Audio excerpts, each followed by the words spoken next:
Hello everyone, welcome to our YouTube channel S for schools. इस video में बच्चों हम class 10th maths NCERT CBSE का chapter number 3 जो है हमारा उसकी एक्सरसाइज 3.1 को सॉल्व करेंगे। तो 3.1 में टोटल 3 क्वेश्चन है, जिसमें से जो पहला क्वेश्चन है उसको हम सॉल्व करते हैं।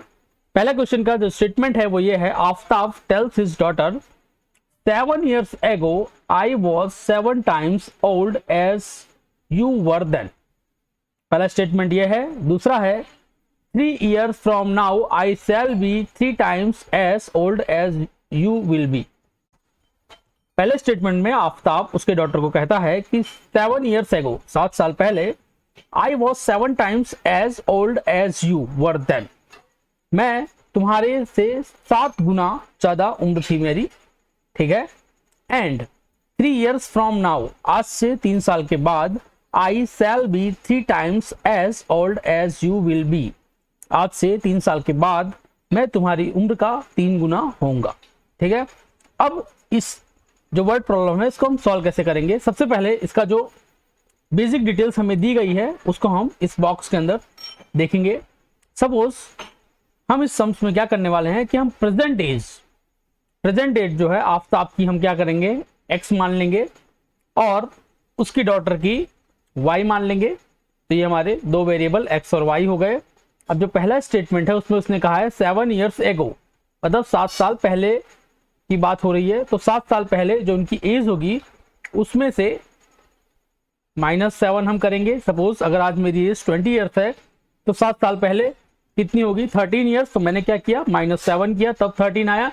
सिमिलरली 7 साल पहले जो इनकी एज होगी x -7 होगी। x जो है उनकी प्रेजेंट एज है, तो 7 साल पहले -7 होगी, x -7।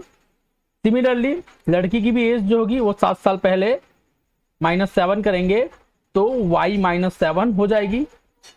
अब जो दूसरी कंडीशन कहा है 3 years from now, 3 साल के बाद I shall be 3 times as old as you will be।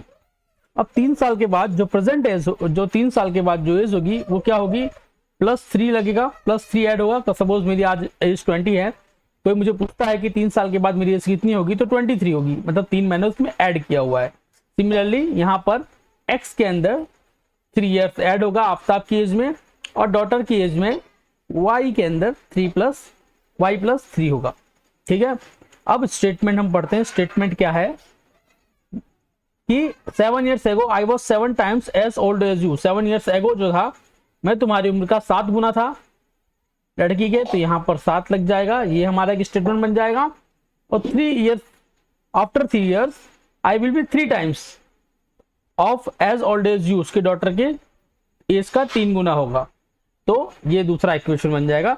ये जस्ट मैंने आपको रफ में समझाया कि ये इक्वेशन कैसे बनी है। अब हम इक्वेशन को लिखेंगे कैसे वो हम स्टेप बाय स्टेप देखते हैं। पहला जो है let take present age of Aftab be, हमने क्या लिया है, प्रेजेंट एज आफ्ताब की x ली है। Present age of his daughter क्या लिया है, हमने y लिया हुआ है। 7 years ago आफ्ताब की एज क्या थी, x -7, जैसे भी मैंने आपको थोड़ी देर पहले बताया। And 7 years ago his daughter age क्या है, y -7। ये डेटा हमको मिल गया। अब जो स्टेटमेंट था 7 years ago आफ्ताब की जो एज थी वो उसके 7 years ago आफ्ताब की जो एज थी, जो हमने भी फाइंड की x -7, उसके डॉटर की एज जो y -7 थी उसकी क्या थी, 7 टाइम्स थी, ठीक है। तो हमें ये एक मिल गई। अब इसे हम अगर फर्दर हम इसे सॉल्व करेंगे तो हमारे पास क्या आएगा, x -7 is equal to 7y -7 7 जा 49। अगेन यहाँ पे x ये हो गया, 7y इस साइड आएगा तो माइनस में हो जाएगा, और ये -7 उस साइड जाएगा तो -49 -7 उस साइड गया, प्लस हो गया +7। तो जो हमारी फाइनल इक्वेशन बनेगी वो क्या होगी, x -7y is equal to -49 में से 7 जाएगा तो -42 बचेगा। ये हमारी इक्वेशन नंबर 1 हो गई, ठीक है। अब इक्वेशन नंबर 2 जो है वो अगर हम देखेंगे तो इक्वेशन नंबर 2 में हमारा after 3 years age of Aftab क्या हमने की थी, x + 3 थी। And after 3 years age of his daughter क्या थी, y+3 थी, ठीक है, होगी। और अब स्टेटमेंट पढ़ते हैं, 3 years from now I shall be 3 times as old as you. मतलब 3 साल के बाद जो आफ्ताब की एज थी वो x+3 थी, उसकी डॉटर की एज क्या थी, y+3 थी, और 3 साल के बाद वो अपनी डॉटर की एज का क्या होगा, 3 गुना हो जाएगा। तो ये हमारी दूसरी स्टेटमेंट हो गई। इसको हम पहले सॉल्व कर देते हैं। यहाँ हम सॉल्व करेंगे तो क्या आएगा, x+3 is equal to 3y plus 3 3 = 9। Again x 3y इधर आया तो -3y हो गया, एंड ये 3 पॉजिटिव में है, उधर जाएगा तो नेगेटिव में हो जाएगा, तो 9 -3 हो जाएगा।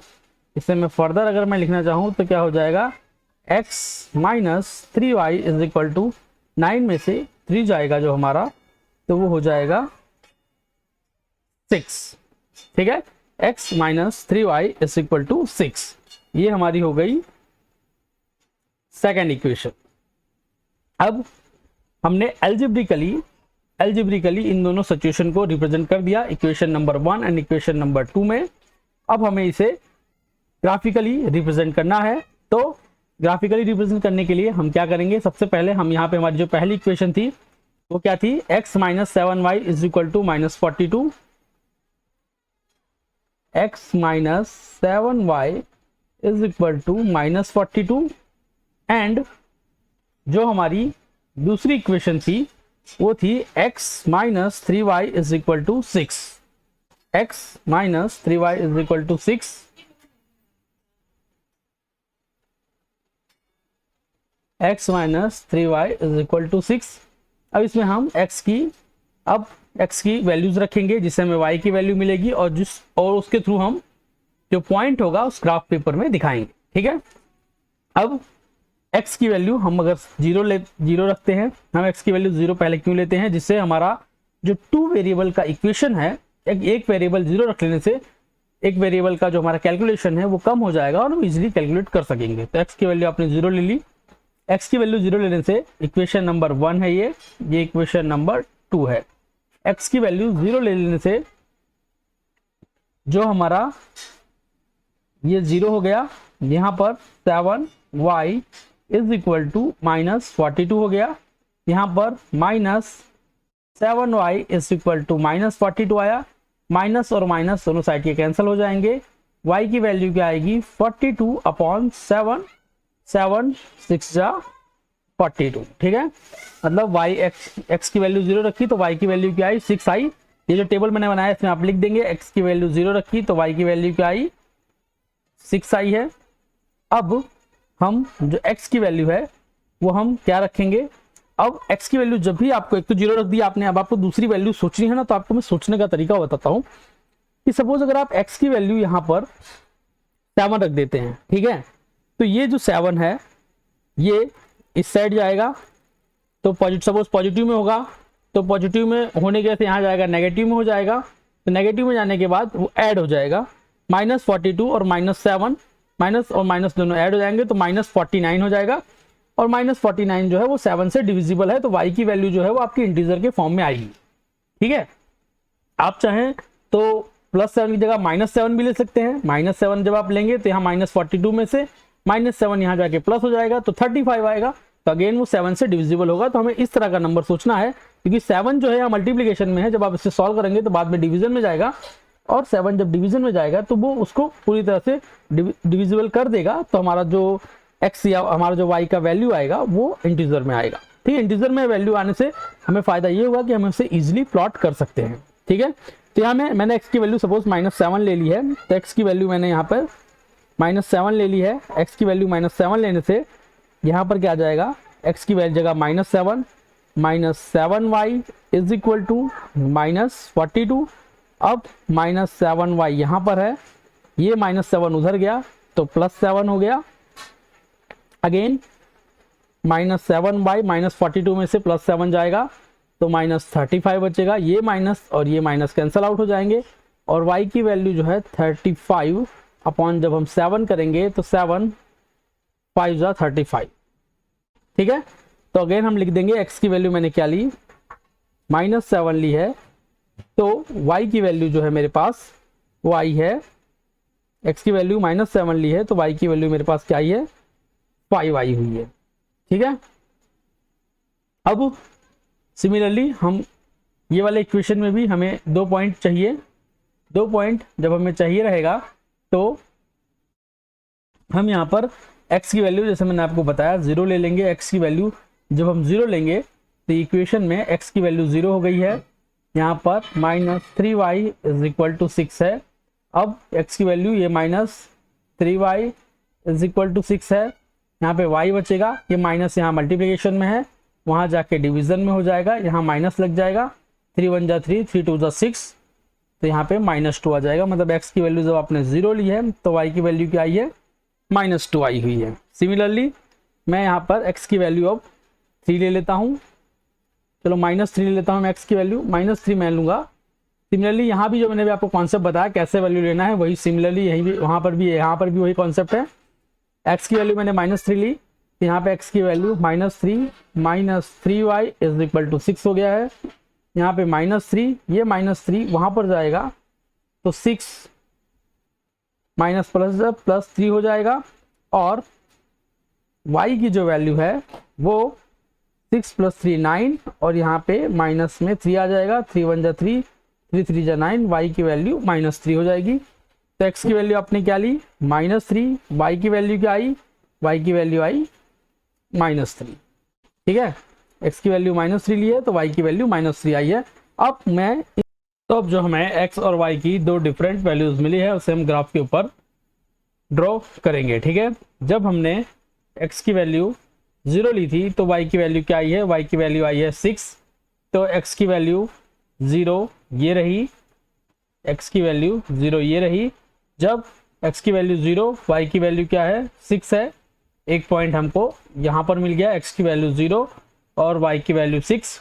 अब दूसरा जो पॉइंट है, x की वैल्यू क्या है, -7 है, y की वैल्यू क्या आई है, 5 आई है। तो x की वैल्यू -7 जो है वो ये रही, x की वैल्यू -7 ये रही, और y की वैल्यू क्या है, 5 है।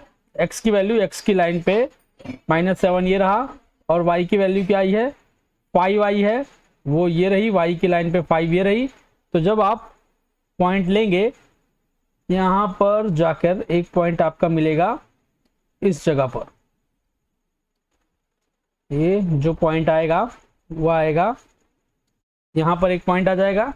यहाँ पर हम लिख भी देंगे, ये जो पॉइंट है x की वैल्यू जब -7 ली थी तो y की वैल्यू क्या आई थी, 5 आई थी। सिमिलरली ये वाला जो पॉइंट है, x की वैल्यू जब 0 ली थी तो y की वैल्यू क्या आई थी, 6 आई थी। अब इन दोनों लाइन को हम आपस में ज्वाइंट कर देंगे।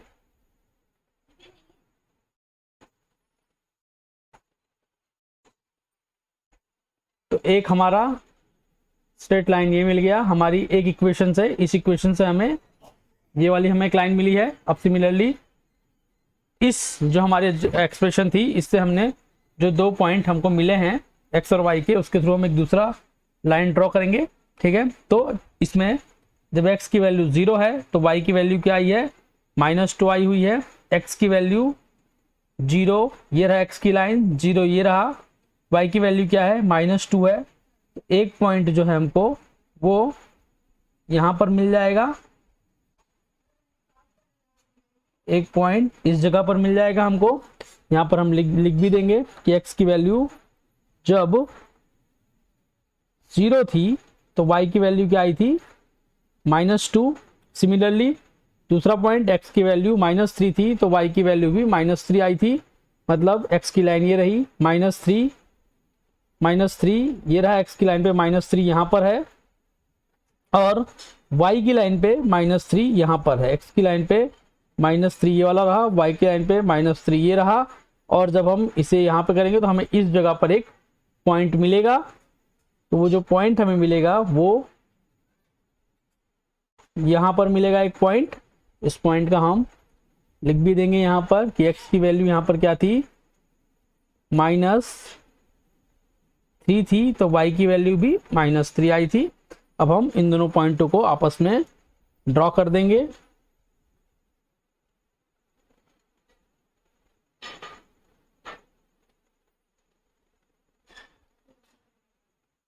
तो ये हमारी एक और एक्सप्रेशन का हमने ग्राफ में ड्रॉ कर दिया है। आप यहाँ पर लिख भी दें कि ये जो लाइन है ये कौन से एक्सप्रेशन की थी, x minus 7y is equal to -42, और ये वाली जो लाइन है हमारा वो x minus 3y is equal to 6।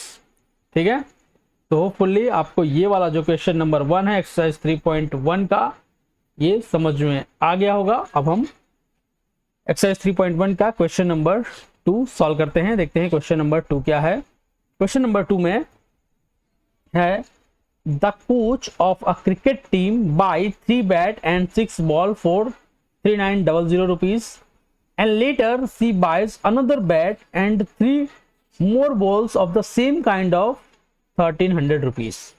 एक क्रिकेट टीम के कोच हैं, उन्होंने सबसे पहले क्या किया, 3 बैट और 6 बॉल 3900 में खरीदे। ठीक है, कुछ देर के बाद उन्होंने उसी काइंड का सिमिलर बैट जो है, एक बैट खरीदा, अनदर बैट मतलब एक बैट और 3 बॉल कितने में खरीदे, 300 रुपीज 1300 रुपीज में खरीदे। अब हमें क्या करना है, represent this situation algebraically and geometrically. ठीक है, सबसे पहले आप इसमें चेक करो, देखो आपको इसमें बैट और बॉल का जो कॉस्ट है ना वो आपको पता नहीं है। ठीक है, तो मैं आपको पहले ग्राफ जो एक बेसिक नॉलेज है इस बॉक्स में मैं आपको बताता हूँ कि आपको सबसे पहले क्या करना है कि आपको बैट और बॉल का जो कॉस्ट है, एक बैट और एक बॉल का वो पता नहीं है। तो आपने मान लिया बैट की कॉस्ट x है, बॉल की कॉस्ट y है। ठीक है, उसके बाद में अब उसने सबसे पहले क्या किया है, जो पहली कंडीशन है कि पहली बार उसने कितने खर्चा किए, 3900 रुपीज, जिसमें उसने 3 बैट लिए। एक बैट की कीमत कितनी है अपने मन में मानी है, x रुपीज है। सिमिलरली बाद में 6 बॉल लिए, उनकी हमने कितनी वैल्यू मानी है, एक बॉल की y रुपीज। तो एक हमारा एक्सप्रेशन ये बन जाएगा।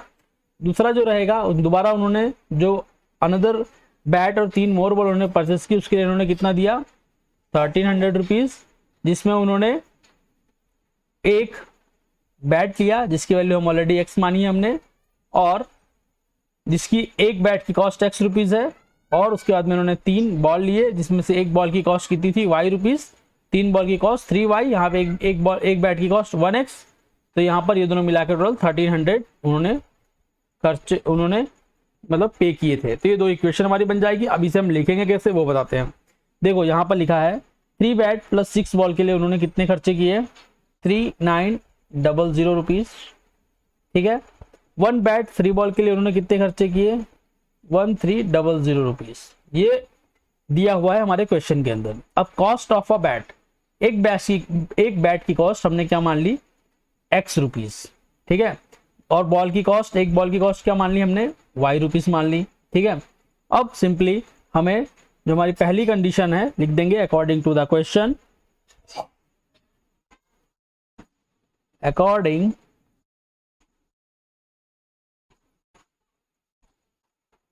To the question. ठीक है, जो हमारी पहले 1300 पहली बार उन्होंने परचेस किया, 3900 रुपीज परचेस किया, जिसमें उन्होंने क्या लिया, ऊपर मैंने आपको बताया 3 बैट लिया, जिसमें एक बैट की कीमत x रुपीज थी। तो 3 बैट की कीमत कितनी हो गई, 3x रुपीज।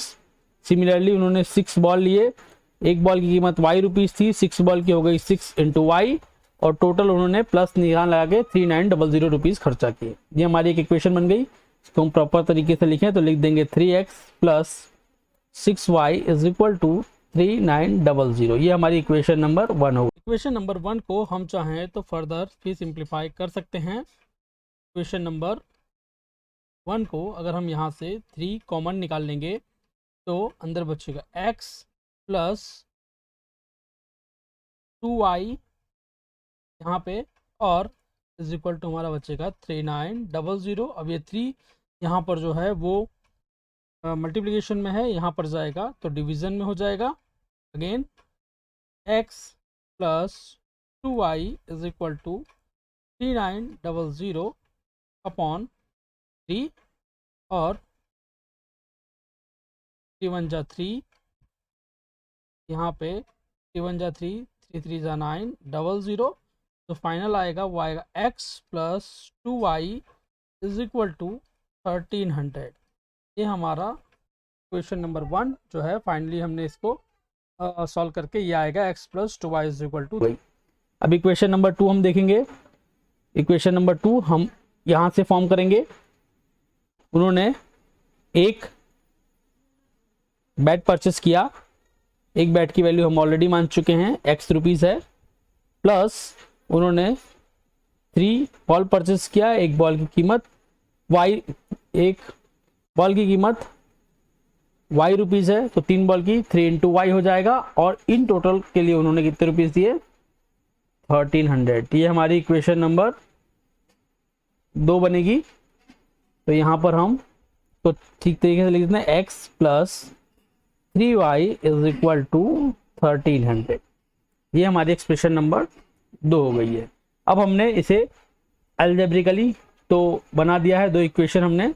अब हम इसे ग्राफिकली रिप्रेजेंट करेंगे।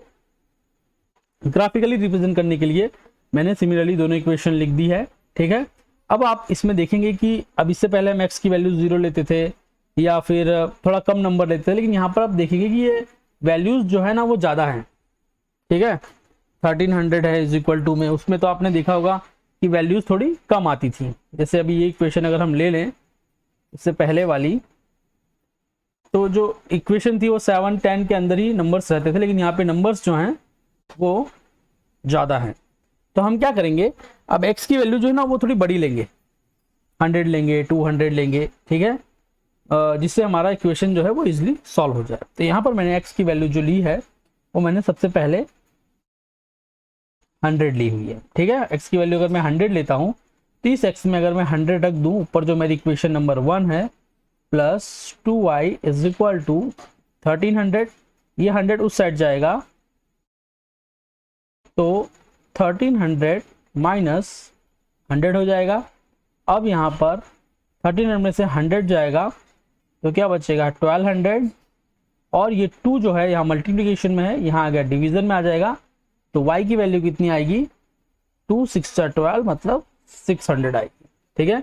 अब इसको हम यहाँ लिख देंगे। x की वैल्यू जब मैंने 100 रुपीज़ रखी, x की वैल्यू 100 रखी, तो मेरी y की वैल्यू क्या आई है 600 आई है। अब आपको वापस बता दूं कि हम इसमें x या y की 2 ही वैल्यू क्यों लेते हैं, क्योंकि जो हमारा लीनियर इक्वेशन इन 2 वेरिएबल है, ठीक है, उसमें जो उसका ग्राफिकल रिप्रेजेंटेशन होता है वो एक लाइन होता है। अब एक लाइन ड्रॉ करने के लिए आपको 2 पॉइंट चाहिए होते हैं ग्राफ के अंदर, ठीक है। तो इसके लिए हमें जो है मिनिमम 2 वैल्यूज चाहिए, ठीक है।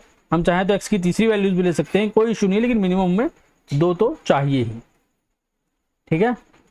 अब हम देखते हैं x की वैल्यू, अब मैंने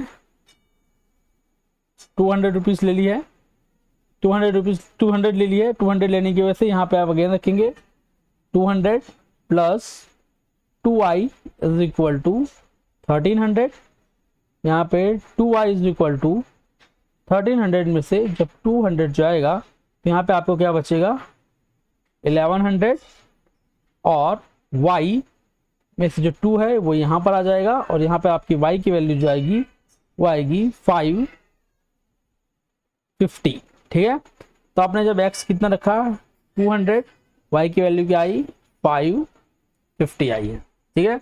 सिमिलरली यहाँ भी हम 2 पॉइंट ले लेंगे, यहाँ पर भी हम x की वैल्यू जो हमारी है वो हम 100 ले लेते हैं।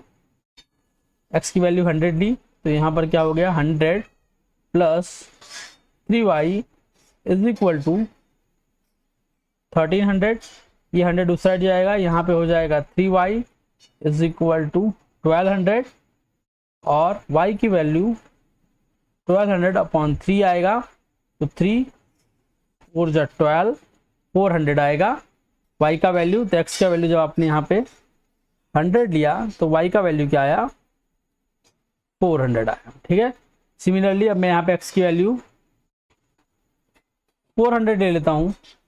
x की वैल्यू आप कुछ भी ले सकते हैं, बस इतना आपको ध्यान रखना है कि आपका जो वैल्यू है वो बहुत सारे पॉइंट में ना आए, जिससे आपको ग्राफ में ड्रॉ करने में परेशानी हो। जैसे यहाँ पे मैंने 100 लिया, तो 100 मैंने x की वैल्यू इसलिए ले ली कि x की वैल्यू 100 लेने से उस साइड जाएगा तो माइनस में जाएगा, 13 में से माइनस होगा 100 तो 1200 आएगा, अब 1200 इजिली जो है 3 से डिवाइड हो जाएगा, ठीक है। इसके लिए मैंने लिया, अब x की वैल्यू 400 लिया है, x की वैल्यू जब 400 लिया plus 3y is equal to 1300, यहाँ पे 3y 400 वहाँ उस साइड जाएगा तो माइनस में हो जाएगा, 1300 माइनस 400, यहाँ पे y का वैल्यू 1300 में से 400 जाएगा तो बचेगा 900, और y यहाँ पे 3 आ जाएगा और y की वैल्यू आएगी 3 3 जा 9, 300। तो x की वैल्यू जब आपने क्या ली 400 ली है तो y की वैल्यू क्या आई है 300। अब हमने दोनों एक्सप्रेशन के दोनों पॉइंट्स फाइंड कर लिए हैं। अब हम सिंपली ग्राफ बनाएंगे। ग्राफ बनाने में हमने यहाँ पर जो हमने टेबल ड्रॉ किया था, जो पहला था वो है x की वैल्यू जब हमने 100 ली थी तो y की वैल्यू क्या आई थी, x की वैल्यू 100 ली थी तो y की वैल्यू क्या आई थी 600 आई थी। तो अब हम इसका ग्राफ ड्रॉ करेंगे, x की वैल्यू, x की लाइन पे जाएंगे, x की वैल्यू 100 है, y की वैल्यू क्या है, y की वैल्यू है 600। तो जो पहला पॉइंट हमारा आएगा पहले एक्सप्रेशन का वो ये रहा, ठीक है। यहाँ पर हम उसे लिख भी देंगे कि x की वैल्यू जब 100 थी तो y की वैल्यू क्या थी 600। अब दूसरा पॉइंट जो है हमारा पहले एक्सप्रेशन का, x की वैल्यू जब हमने 200 ली थी तो y की वैल्यू 550 आई थी, x की वैल्यू 200 ये रही, y की वैल्यू 550, ये 500 है, इसके सेंटर में 550 आएगा। तो हमारा जो दूसरा पॉइंट आएगा वो यहाँ पर आएगा, तो भी हम लिख देंगे x की वैल्यू जब हमने 200 ली थी तो y की वैल्यू जो आई थी वो आई थी 550। अब हम यहाँ पर एक लाइन ड्रॉ कर देंगे,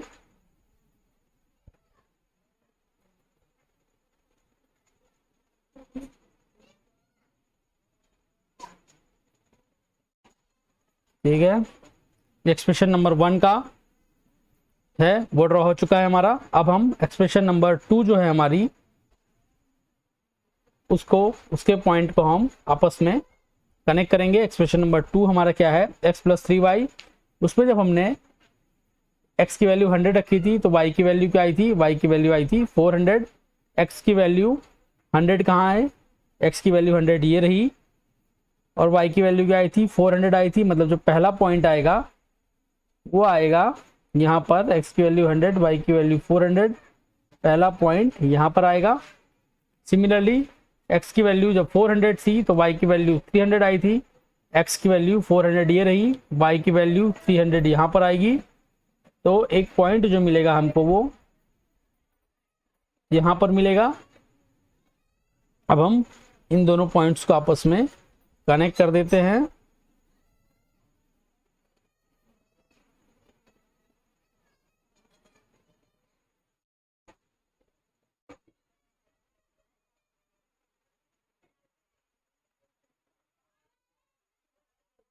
यहाँ पर हमारे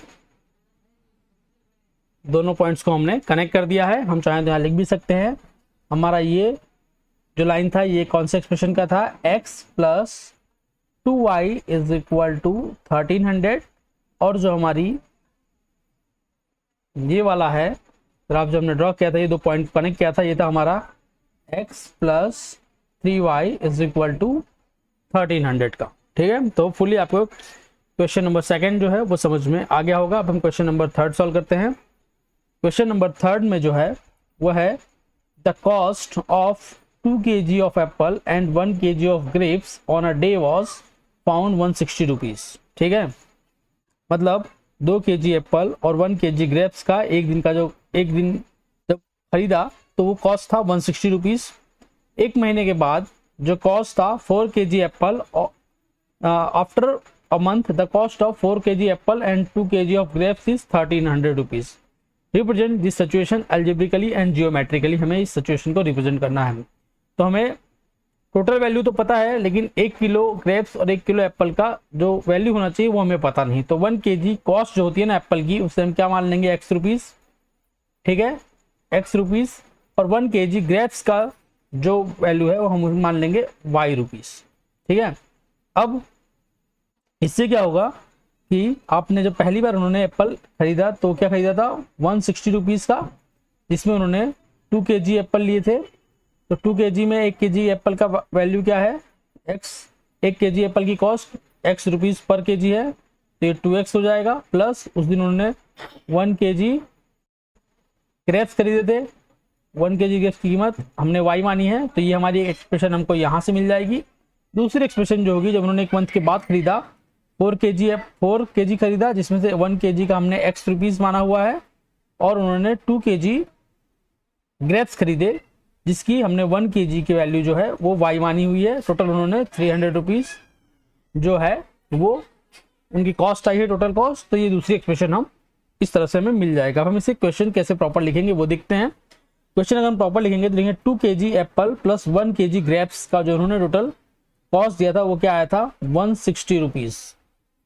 ठीक है, 4 kg एप्पल और 2 kg ग्रेप्स का जो कॉस्ट आया था एक 1 मंथ के बाद जो उन्होंने परचेस किया था वो था 300 rupees.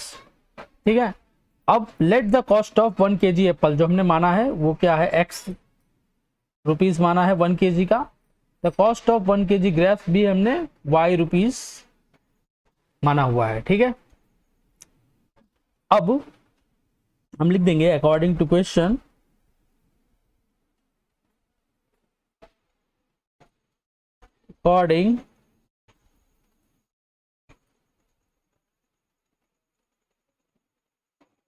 According to the question total उन्होंने जब फर्स्ट टाइम परचेस किया था, टोटल कॉस्ट था उनका 160 रुपीज़, जिसमें उन्होंने क्या क्या खरीदा, 2 kg एप्पल, जिसमें से 1 kg एप्पल की जो वैल्यू है वो हमने x रुपीज़ मानी, तो 2 kg की 2x हो जाएगी।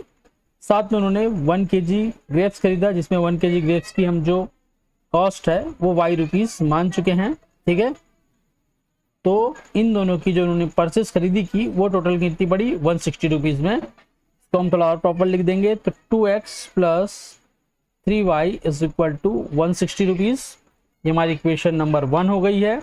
सिमिलरली उन्होंने जब 1 मंथ के बाद परचेस किया, 4 kg एप्पल खरीदे, इसमें से हमने 1 पर kg जो कॉस्ट है वो हमने x रुपीज़ मानी हुई है। साथ में उन्होंने 2 kg ग्रेप्स खरीदे, जिसमें पर kg ग्रेप्स की हमने वैल्यू कॉस्ट जो है y रुपीज़ मानी हुई है। टोटल उन्होंने कितना खर्चा किया है, 300 रुपीज़।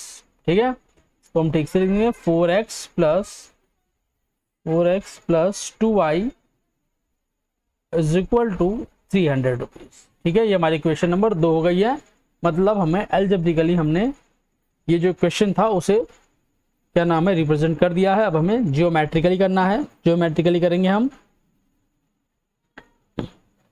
जियोमेट्रिकली मैंने ये इक्वेशन जो हमने फाइंड की है वो मैंने ऑलरेडी लिख के रखी हुई है।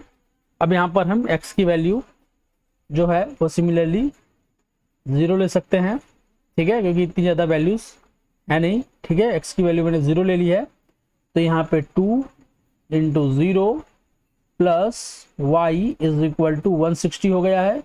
ये पूरी टर्म 0 हो जाएगी। यहाँ बचेगा y इज इक्वल टू 160। मैं यहाँ पे जो मैंने टेबल बनाया उसमें लिख दूंगा, x की वैल्यू जब 0 थी तो y की वैल्यू क्या आई थी, 160 है। अब x की वैल्यू में 80 ले लेता हूँ, तो x की वैल्यू जब 80 लूँगा तो 2 into 80 plus y is equal to 160। तो यहाँ पर ये 80 इंटू 2 करोगे तो 160 हो जाएगा। ये 160 जब उस साइड जाएगा तो 160 माइनस 160 हो जाएगा और y का वैल्यू आ जाएगा 0 आ जाएगा। मतलब x की वैल्यू जब आपने 80 ली है तो y की वैल्यू क्या आई है, 0 आई है। ठीक है, ये 2 पॉइंट हमें मिल गया है। अब चाहे तो यहाँ लिख भी सकते हैं, x की वैल्यू जब 0 थी तो y की वैल्यू 160 आई है। यहाँ पर x की वैल्यू जब 80 थी तो y की वैल्यू 0 आई हुई है। ठीक है, अब सिमिलरली यहाँ पर x की वैल्यू हम वापस से दूसरा जो एक्सप्रेशन है उसमें भी हमें 2 पॉइंट चाहिए रहेगा। x की वैल्यू मैंने 0 ले ली, तो यहाँ पर 2 into 0 plus y is equal to 150 है। ये पूरी टर्म 0 हो गई है। y की वैल्यू क्या आई, 150 है। इसको हम नीचे टेबल में लिख देंगे। x की वैल्यू जब 0 थी तो y की वैल्यू 150 आई है। अगेन हम x की वैल्यू 75 ले लेते हैं। 75 लेंगे हम तो क्या होगा, 75 टू जा जो है यहाँ पर 150 हो जाएगा, 150 उधर जाएगा तो y की वैल्यू 1 हो जाएगी इसलिए। x की वैल्यू 75 ले लिया है तो 2 into 75 is equal to 2 into 75 plus y is equal to 150 है। ये y 275 इंटू 2 करोगे तो 150 आएगा, 150 इधर प्लस में उधर जाएगा माइनस में हो जाएगा, 150 अपॉन 150 माइनस 150 हो जाएगा, y की वैल्यू 0 आ जाएगी। तो x की वैल्यू जब 75 ली है तो y की वैल्यू क्या आई है, 0 आई है। अब आप देख रहे हैं यहाँ पर आप लिख भी दीजिए x की वैल्यू, एक पॉइंट ये हो गया, जब 0 आई तो y की वैल्यू 150 आई। यहाँ पे x की वैल्यू जब 75 ली तो y की वैल्यू क्या आई है, 0 आई है। ठीक है, आप देख रहे हैं जो हमारे जो वेरिएशन है x और y लाइन पे वो 160 80 मैक्सिमम 160 तक गया है। तो यहाँ पर जो मैंने ग्राफ के अंदर जब हम इसे ग्राफ ड्रॉ करेंगे तो जो डिफरेंस है वो मैंने 20-20 के डिफरेंस पे 20-20 के डिफरेंस लिया है, 20 40 60 80। सिमिलरली y की लाइन पर भी मैंने इसी तरह से लिया है जिससे हमारी रेंज जो है वो कवर हो जाए। ठीक है, अब हम ग्राफ ड्रॉ करेंगे। तो जो हमारी पहली अलजेब्रिक एक्सप्रेशन थी linear equation in two variable की, उसमें जब x की वैल्यू 0 थी तो y की वैल्यू क्या थी, 160 थी। अब यहाँ पर हम ले लेंगे x की वैल्यू, x में 0 यहाँ पर है, x की वैल्यू 0 है, y की वैल्यू क्या है, 160 है। तो 160 हमारा यहाँ पर आ गया। ठीक है, यहाँ पर हम लिख भी देंगे कि x की वैल्यू 0 थी, y की वैल्यू क्या आई, 160। सिमिलरली दूसरा पॉइंट x की वैल्यू 80 है तो y की वैल्यू 0 है। x की वैल्यू 80 जो हमें मिलेगी वो यहाँ मिलेगी, y की वैल्यू 0 जो है वो भी यहाँ मिलेगी। तो एक पॉइंट हमारा आ जाएगा यहाँ पर। ठीक है, यहाँ पर भी हम डिनोट कर देंगे x की वैल्यू 0 थी, x की वैल्यू 80 थी तो y की वैल्यू क्या आई है, 0 आई हुई है। अब हम इन दोनों पॉइंट्स को आपस में कनेक्ट कर देंगे।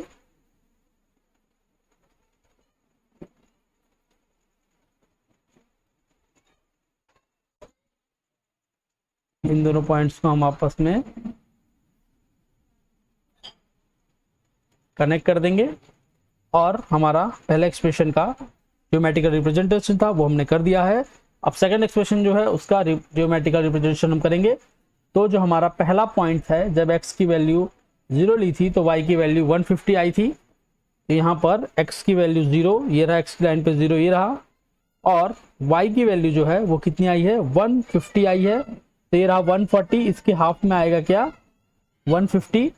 यहाँ पर हम इसको भी डिनोट कर देंगे कि जब x की वैल्यू 0 थी तो y की वैल्यू 150 आई है।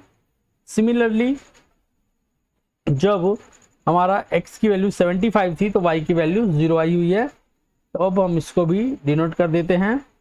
x की वैल्यू सपोज ये 60 और 80 के बीच का है, ये हो गया 70 और इसका हाफ जो होगा ये होगा 75।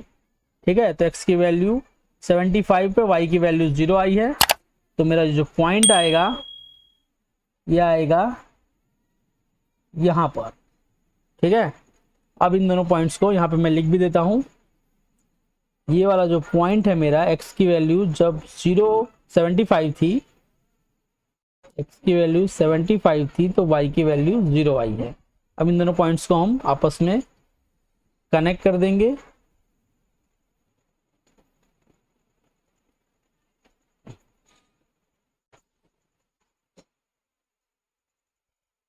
इन दोनों पॉइंट्स को आपस में हमने